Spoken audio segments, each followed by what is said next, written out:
of the Mauryan dynasty. Ashoka's empire stretched from Afghanistan in the west to Bangladesh in the east.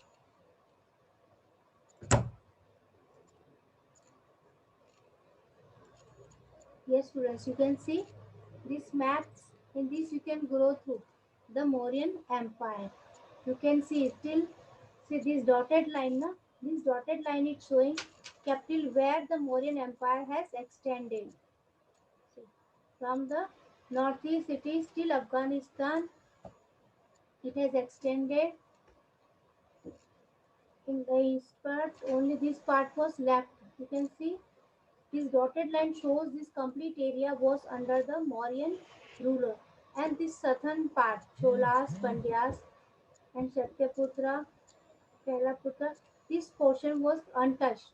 This portion was not won by this Mauryan Empire, and this is the Jammu and Kashmir which was left. So, from Afghanistan to the west, Bangladesh in the east, and it was covered almost the whole Indian subcontinent except present Kerala, Tamil Nadu, and modern day Sri Lanka. And Ashoka built many edicts all over India, including in the present day Nepal and Pakistan. Most of Ashoka's inscriptions were in Prakrit and were written in Brahmi script. Yes, because Prakrit was the common language of people to understand. Students. Yes. Next was only the portion which he was left to one was Kalinga, present day which is called as Odisha. Like his predecessor, Ashoka governed his empire well and tried to extend its boundaries. Kalinga was the only kingdom that was not controlled by the Mauryas. Yes, most of the part was controlled as I showed you on the map. Yes, students. So only this portion was left unconquered. So Ashoka wished that he has to conquer this portion also. It was important as it controlled the routes to South India and Southeast Asia by the land and sea. And this Kalinga was important because it was controlling the routes to South India and Southeast Asian countries by land and sea. Ashoka realized the importance of Kalinga and a historic battle for Kalinga was fought. And because of the sea route to the different parts of India and to the South Asian countries, it was important.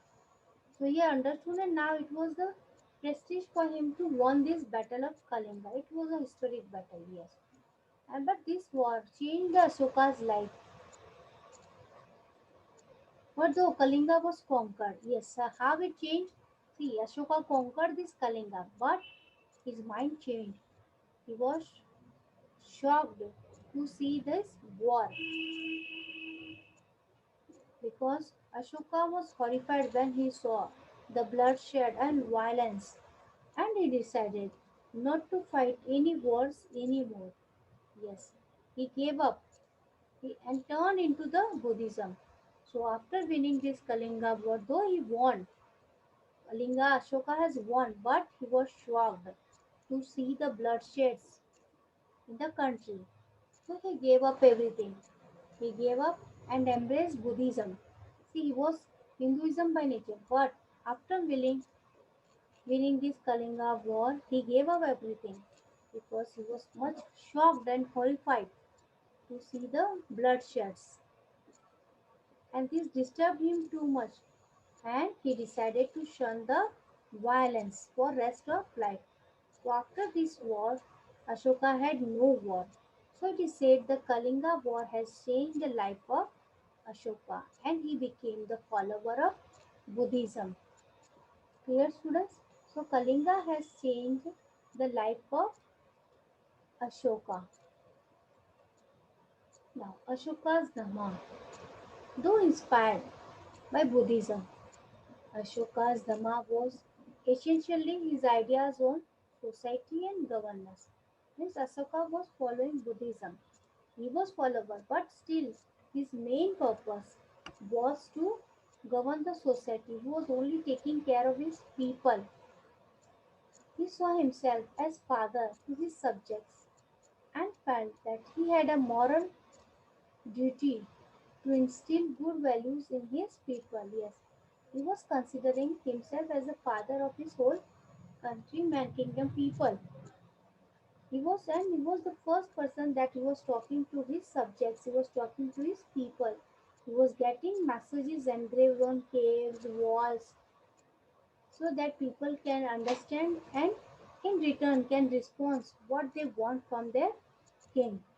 He spoke directly to his people through his edicts. As I already said, he wrote the messages what his people wanted on his edicts, rocks, pillars, stupas, everywhere. Ashoka encouraged his subjects to be non-violent. Yes, he was the follower of non-violent. He wanted that people should not be violent. Whatever they, he had a peaceful solution, and he want that his people should be also non-violent. And अहिंसावादी नहीं होना था. He was not thinking that people should get violent and fight with each other. Tolerant and respectful towards others' religious beliefs. Yes, because though he was Hindu, he turned to Buddhism. So he had same feeling that we should tolerate and respect others' religion also. When we are following one religion, it doesn't mean that people following other religion should be ill-treated or no respect. No, he gave equal respect. That in present time we called as secularism. So same feeling was there with the Ashoka also. He respected all the religions. Truthfulness, yes, was there in his period. People were speaking true, respectful towards one's elders, especially parents and teachers. And he also teach to his subjects that we should be respectful towards elders, parents, and teachers. They are our guide. We should follow their words strictly. Kind and charitable to all. Yes, we should be very kind, humanity towards the other. Charitable to all means we should be ready to help. We should not be feeling proud and never show our hands of helping to the people, especially slaves and servants. Yes, we should be very helpful to our slaves and servants, those who are working for us. We should guide them and help them. So this was Ashoka's Dhamma. Dhamma is a Sanskrit word, students, clear? Of Dharma. So Ashoka means what was his belief, what he was doing. And this Ashoka's Dhamma came after his Kalinga war when it changed his mind to work.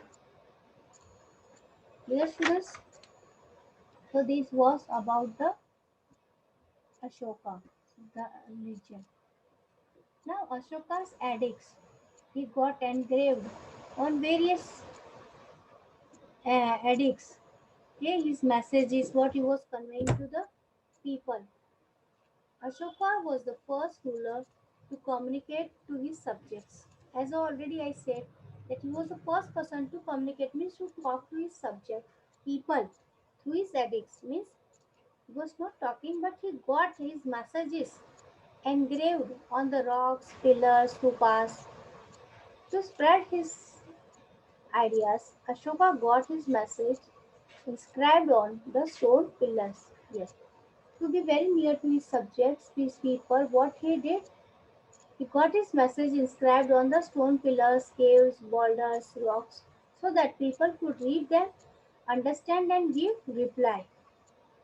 These edicts were widely spread throughout his empire. They conveyed Asoka's ideas on administration. Yes, and they widely spread through his empire. They conveyed Asoka's ideas on administration. Yes, and in return, his people also conveyed the message to him about his administration, what he should do, what he should not do. Everything was conveyed through his edicts only, as he was conveying to the people. In return, people also conveyed the messages. The stone pillars of Ashoka were carved out of solid rock and were polished like metal. Yes, so the stone pillars of Ashoka were carved out of solid rocks and were polished like metal. Yes, these pillars were made of the stone and they were carved, given such a design they were looking as from the metal. The capital of the pillar was crowned with the figures of bulls and lions. Yes, you can see this diagram, students. We are talking about this only. The capital of the pillar was crowned with the figures of bulls and animals. The top of that, yes, capital means the top of this was were carved with the animal figures of bulls and lions. The most famous pillar is the one at the Sarnath. It has four lions carved at the top. Yes, and the Sarnath pillar it is carved of the four lions. The lion capital is now the national emblem of India, and this only national animal carved out of this is a national emblem of our country. And the picture of this lion capital is found on the Indian currency. Yes, and it is found on the Indian currency, students. So, students, this was about the Ashoka's edicts. Okay, he got message engraved on the rocks and pillars so that his people could understand and what they want. In return, they can reply. And presently, we are having our national emblem. Yes, we have this on our coins also, notes also. So this we have taken from this land Ashoka's Sarnath pillar only. Okay, we find on the currency note also. Here, students. So this was about the Ashoka's edicts, students.